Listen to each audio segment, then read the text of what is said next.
A paz do Senhor a todos, que Deus abençoe o seu lar e a sua família. Eu sou o Bispo Joabe de Melo e venho agora, através deste momento de fé, estar compartilhando com você a parte final do meu testemunho de vida. Como Deus me chamou. Eu já contei na primeira parte a experiência que eu tive com Deus, que foi através de um momento de dor, de perca e de luto. Depois que o Senhor colheu a minha irmã, eu tive que despertar para uma grande chamada de Deus na minha vida. Eu ouvi a voz de Deus falando comigo no dia do sepultamento da minha irmã. A partir dali a minha história mudou. Se você não assistiu ainda, assista a primeira parte do meu testemunho completo. E nesta oportunidade agora eu vou estar passando a vocês aquilo que eu não tive tempo para contar na primeira parte. O caso da minha irmã foi repercussão nacional. Em 2003 passou no Linha Direta da Rede Globo. E você vai assistir agora na íntegra a matéria completa de tudo aquilo que eu e a minha família enfrentamos e passamos. Não foi fácil. As lágrimas do meu pai, da minha mãe, as lágrimas da minha irmã, a nossa família sofreu. Nós não entendíamos o porquê, a perda, o sofrimento que nós enfrentamos. Mas o Senhor nos fez entender que Ele salva um, mas Ele também pode salvar 1 milhão. E às vezes Deus escolhe um para salvar milhões de almas que estão perdidas neste mundo. Eu nasci na igreja, mas quando cresci na minha mocidade me afastei. E foi necessário a minha irmã, que estava na melhor fase de sua vida para com Deus, partir desta vida para que eu viesse despertar, acordar para a realidade. Eu senti a dor da perda. A minha família sentiu a dor da perda. E eu venho da parte de Deus, através desse testemunho, te dizer: não desista de lutar. Você que é mãe, você que é pai, não desista de orar pelos seus filhos. Minha mãe e meu pai orou muito por mim. Deus mudou a minha vida, transformou a minha vida. Hoje eu sirvo a Deus. Eu e a minha casa servimos ao Senhor. Assista agora. Eu tenho certeza que você vai sentir Deus falando com você. Muitas coisas não compreendemos. Meu pai, um homem de Deus, sempre envolvido na obra do Senhor, viu sua filha partir de uma forma tão terrível. Mas Deus não perdeu o controle da situação. Deus vai te ajudar a vencer esta batalha. Não troque Jesus por nada neste mundo. A presença de Deus vale mais do que tudo e do que todos. Que Deus te abençoe. Assista agora a matéria completa e faça uma reflexão, porque Deus vai falar com você.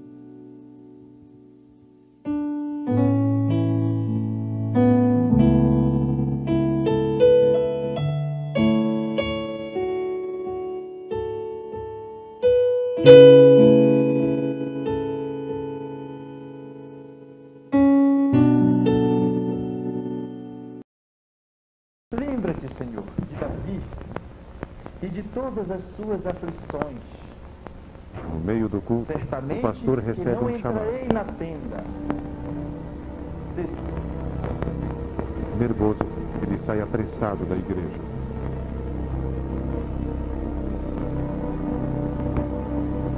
A poucos metros de casa, o pastor leva um choque. Jaqueline, a filha dele, está morta.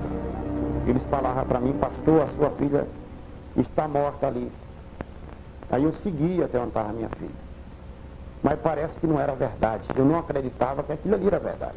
O que minha filha fez para ele fazer isso? Porque uma coisa daquela não se faz. A menina tinha uma vida longa, com planos maravilhosos.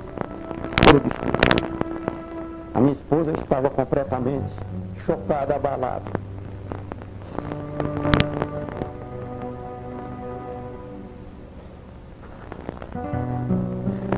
sei que naquele dia tudo tinha acabado ali. Que eu nunca pensava na minha vida que isso ia acontecer. Às vezes eu fico pensando assim que bom seria se ela, onde ela estiver, ela pudesse me ouvir, né? Eu minto meus sentimentos por ela, né? Eu queria que onde ela estivesse, ela pudesse ver que realmente meus sentimentos eram verdadeiros. Maio deste ano. Novo Gama, Goiás. O pastor de uma igreja evangélica se prepara para iniciar o culto. Jaqueline, a filha do pastor, dedica o domingo aos últimos preparativos para o casamento. Estava faltando 6 dias para o casamento. O noivo, uma pessoa bem empregada, tinha tudo para ser um casamento feliz. Aí ela foi me mostrar as lembrancinhas que tinha comprado do casamento, a panela de pressão que ela tinha ganhado. Estava super animada, nós dois, né? Então, é uma coisa que a gente sonhou por algum tempo e que estava bem perto de se realizar, né? Lembra-te, Senhor, de Davi e de todas as suas aflições. No meio do culto, o Certamente pastor que recebe não um chamado. entrarei na tenda. Nervoso, ele sai apressado da igreja.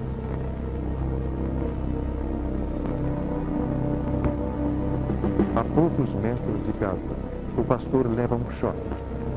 Jaqueline, a filha dele, está morta. Eles falavam para mim, pastor, a sua filha está morta ali. Aí eu segui até onde estava minha filha. Mas parece que não era verdade. Eu não acreditava que aquilo ali era verdade. Não tem um dia assim que eu não penso nela. Todo dia, sabe? Eu penso nela toda hora. Faltavam apenas 6 dias para o casamento.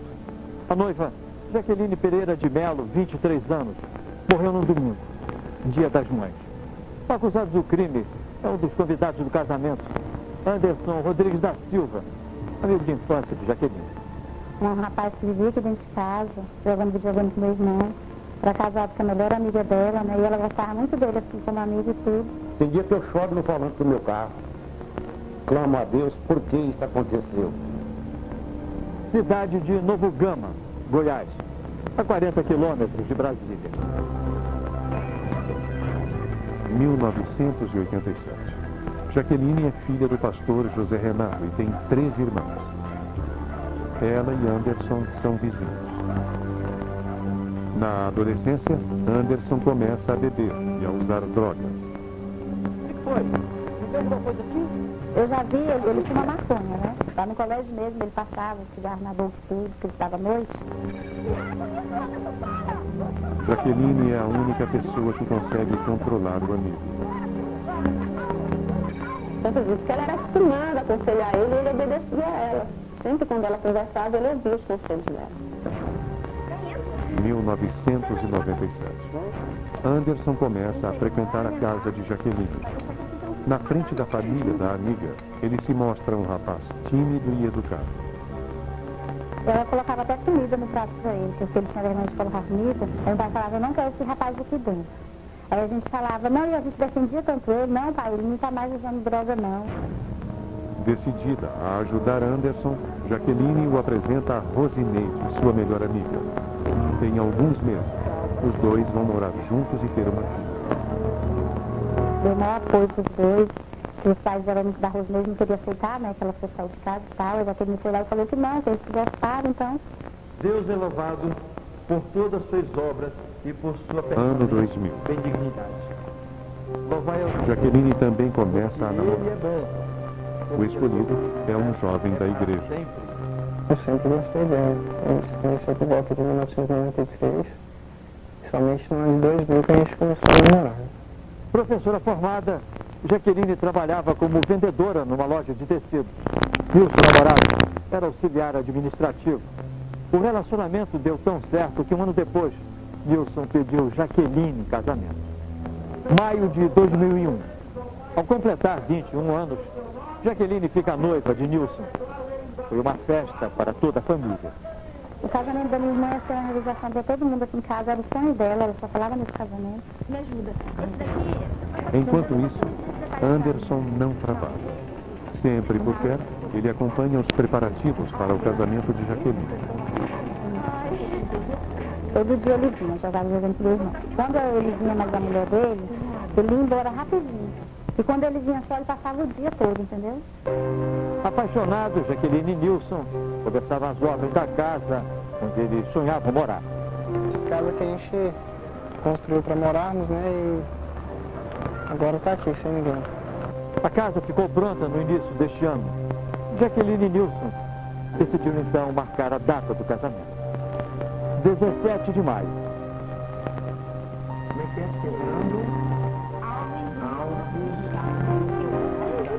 Nos meses seguintes, Jaqueline se dedica ao casamento. Anderson é testemunha da felicidade de sua amiga Jaqueline e do noivo. Os convites são distribuídos. Os móveis da casa nova chegam.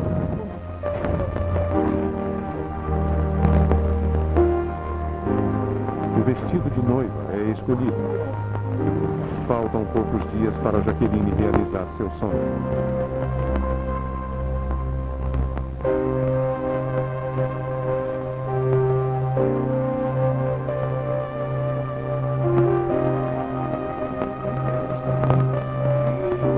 Boa tarde.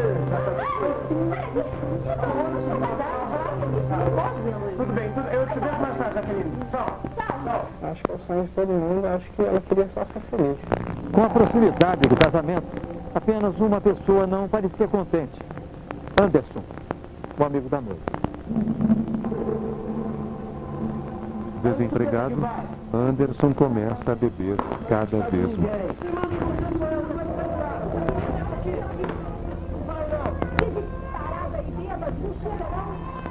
Ele era que sustentava a casa e tudo, ele estava em casa, ele não trabalhava não.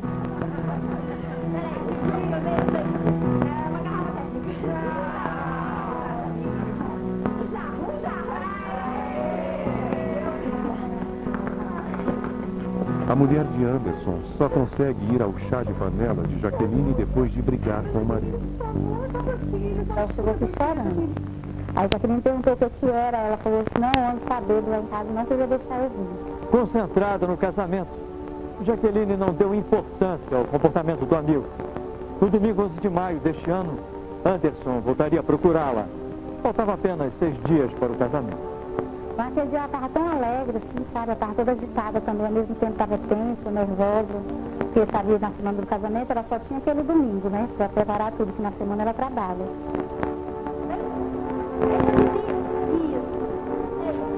2 da tarde.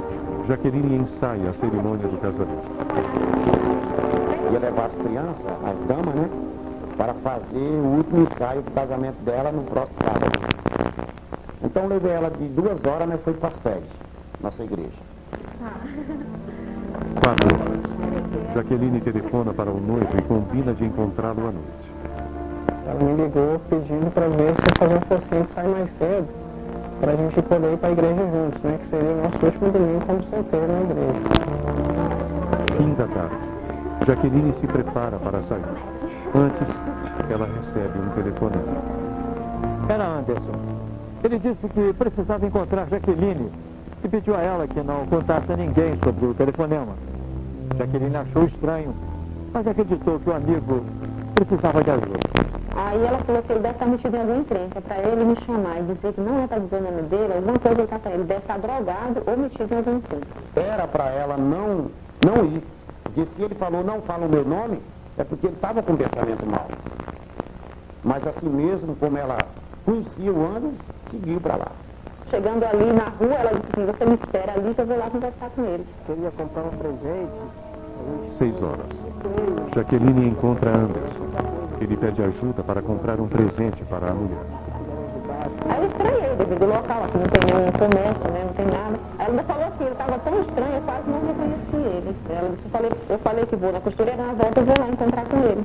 Então ela estava preocupada mesmo só com os preparativos do casamento e tudo assim. Acho que nunca passou pela cabeça dela assim, será que eu vou morrer hoje? Jaqueline espera a cunhada experimentar um vestido com a costureira. São seus últimos minutos de vida.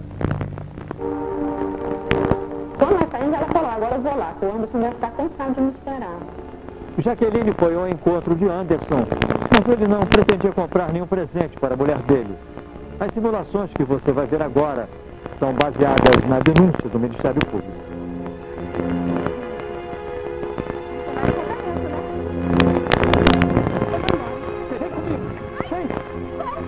Uma vizinha estranha o modo como Anderson trata Jaqueline, mas evita se meter. Essa menina pegou foi pra casa, em vez de ter falado, gente, o rapaz está batendo na menina, porque essa menina sabia que ele não era noivo dela. Anderson espanca Jaqueline no meio da rua.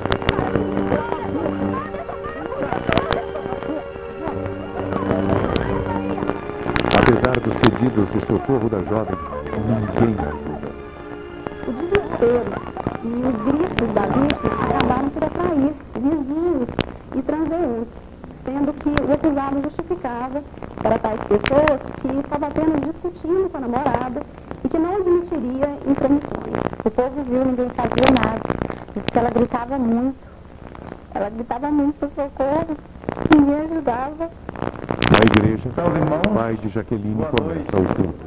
É um prazer recebê-los aqui na casa do Senhor. Jaqueline luta para se defender.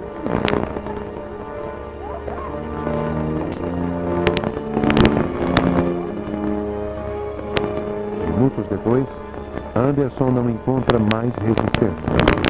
Ela está morta.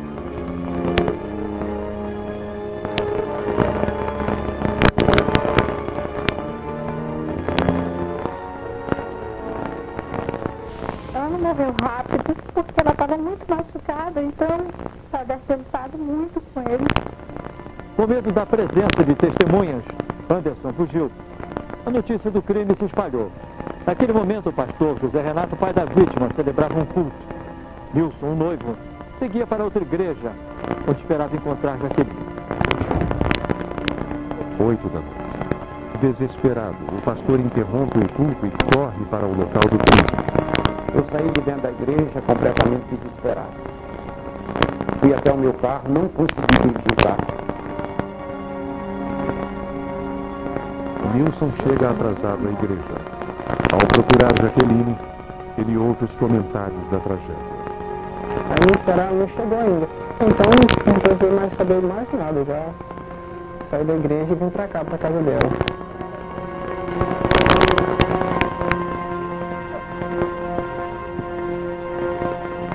Há 6 dias do casamento, Nilson encontra a noiva assassinada.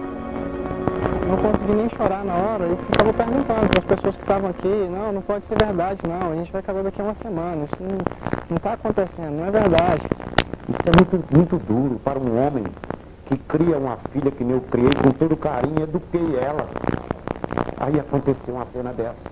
A família de Jaqueline só descobriu o motivo do crime através do depoimento de testemunhas. Segundo a acusação, Anderson tinha uma paixão secreta e doentia pela amiga. Ao vê-la prestes a se casar, ele teve uma certeza. Jaqueline nunca seria dele e decidiu matá-la. O Anderson falou para eles que amava a Jaqueline e que não ia deixar ela casar. Só que eles apareceram depois do acontecimento. Se eles tivessem avisado para nós antecipadamente, nós tínhamos tido mais cuidado com a menina. O motivo do crime foi por ciúme e por um sentimento egoísta de impedir que a vítima se casasse com outra pessoa. 5 dias depois do crime, Anderson se apresentou à polícia, negou tudo e passou a responder a um inquérito em liberdade. Quando a prisão de Anderson foi decretada, ele fugiu.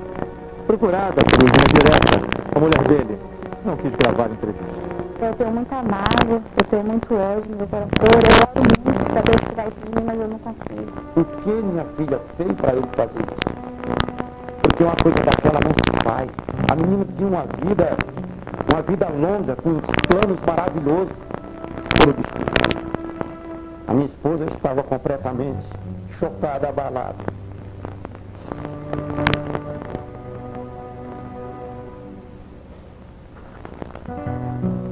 Eu pensei que naquele dia tudo tinha acabado ali. Que eu nunca pensava na minha vida que isso ia acontecer. Às vezes Às vezes eu fico pensando assim que bom seria se ela, onde ela estiver, ela pudesse me ouvir, né? Eu limpo meus sentimentos por ela, né? Eu queria que onde ela estivesse, ela pudesse ver que realmente meus sentimentos eram verdadeiros. Eu nasci em 1986 em um lar cristão, em um berço cristão, mas dizendo, né?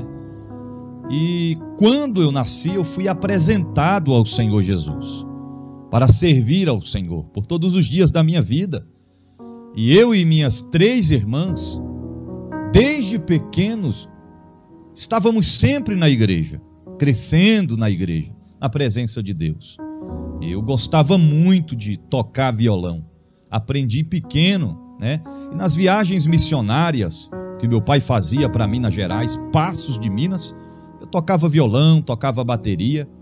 E assim eu ia crescendo, eu cresci na presença de Deus. Amigos, com as minhas irmãs. Até que na minha juventude eu me desviei para o mundo. Me desviei dos caminhos do Senhor. Passei a viver uma vida de cegueira espiritual, vivendo num mundo de ilusões, e eu não conseguia enxergar a realidade da vida. Eu vivia de uma maneira que nem parecia que era eu, que realmente era eu. Assim eu estava vivendo, sem rumo, sem direção, em direção ao abismo, ao sofrimento e à morte eterna. Assim era eu. Por mais que muitos falavam sobre Jesus para mim, me aconselhavam, eu vivia sem direção. Ouvia palavras, até mesmo de muitas pessoas que diziam que para mim não tinha mais jeito. Era como que não tivesse mais solução para a minha história. As amizades no mundo eram completamente diferentes das amizades que eu tinha quando eu estava na presença de Deus. Eu aproveito até este momento para expressar os meus sentimentos aos familiares daqueles que partiram, né, prematuramente, jovens, muito novos, com o futuro todo pela frente. Assim andava eu distante da casa do Pai. Muitos tiveram suas vidas ceifadas. E eu estava ali, distante da casa do Pai eu estava. Não entendia, até que eu conheci a Adriana e começamos a namorar bem cedo, já eram muito novos, né, em questão de idade. Mas eu entendi que Deus colocou ela na minha vida. Deus já estava trabalhando, nos conduzindo a um propósito. Passados-se os tempos, então ela engravidou. E através desta gravidez, o Senhor nos deu um lindo presente. Nasceu a nossa filha Nicole. Ali eu, mesmo sem entender, mas Deus já estava nos conduzindo. Levamos a Nicole à igreja do meu pai. Meu pai apresentou a Nicole ao Senhor Jesus, para que ela pudesse servir ao Senhor.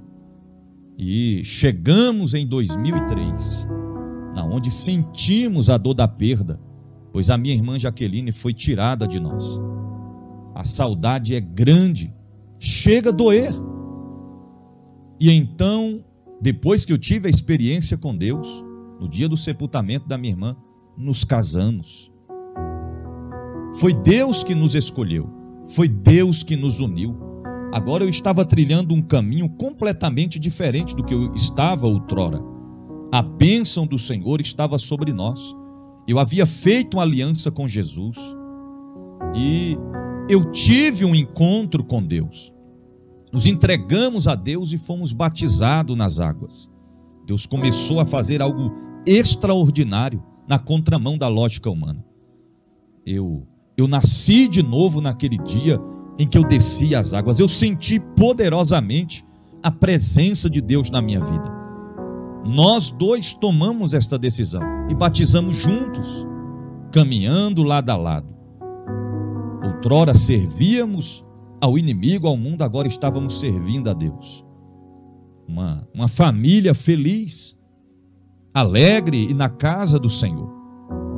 Momentos marcantes que ficam em nossos corações com a minha filha Nicole. Estávamos ali, uma família sempre juntos, sempre reunidos agora. A alegria do Senhor é a nossa força. E a família cresceu.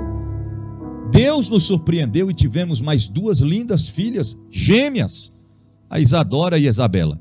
A dose dupla, presentes de Deus na nossa vida. Contemplamos o agir de Deus em todos os detalhes. E podemos afirmar que a nossa família é uma família em prol do reino de Deus. Eu e a minha casa servimos ao Senhor Jesus. Apresento a vocês agora. Essa é a nossa família. Uma família constituída e abençoada por Deus. E nós servimos ao Senhor Jesus. E servimos com muita alegria, confiança em Deus e determinação. Completamos 22 anos de casados. Deus mudou a nossa história. É poderoso o que Deus fez. Veja agora o antes e o depois. O Deus que transforma vidas. O Deus que nos tirou do lamaçal do pecado, da perdição, do caminho de trevas e nos colocou na sua infinita e poderosa luz. Aquele que olhou para mim, aquele que olhou para minha esposa no momento em que ninguém acreditava mais. E o Senhor se fez presente. Fez de mim um grande homem de Deus. Com humildade e simplicidade, todos os dias eu agradeço a Deus pela oportunidade, pelo privilégio de servir a Ele e de adorar a Ele. Da mesma forma em que Deus mudou a minha vida, vai mudar a sua vida também. Você que está sendo alcançado por este testemunho de fé, de vida, acredite, por mais difícil que seja a situação que você está vivendo, no mundo da perdição, do engano, Deus vai fazer também na sua vida. Deus vai mudar a história do filho desta mulher que está acompanhando esse testemunho. Continue orando. A minha mãe orou muito por mim, meu pai orou muito por mim, clamando a Deus, acreditando que o Senhor mudaria a minha história. E assim aconteceu. E não vai ser diferente na tua vida e na vida dos teus. Deus tem um propósito. Deus tem um plano. Não existe coincidência deste mundo atual, mas sim propósitos de Deus. Este foi o meu testemunho de conversão. Deus mudou a minha vida e pode mudar a sua também. Nunca desista de acreditar em Deus e do que Ele pode fazer. Compartilhe este testemunho com alguém que você tanto ama. Seja um instrumento nas mãos de Deus para alcançar outras vidas que serão transformadas, libertadas, resgatadas e salvas pela presença e pelo poder de Deus. Deus abençoe em o nome do Senhor Jesus.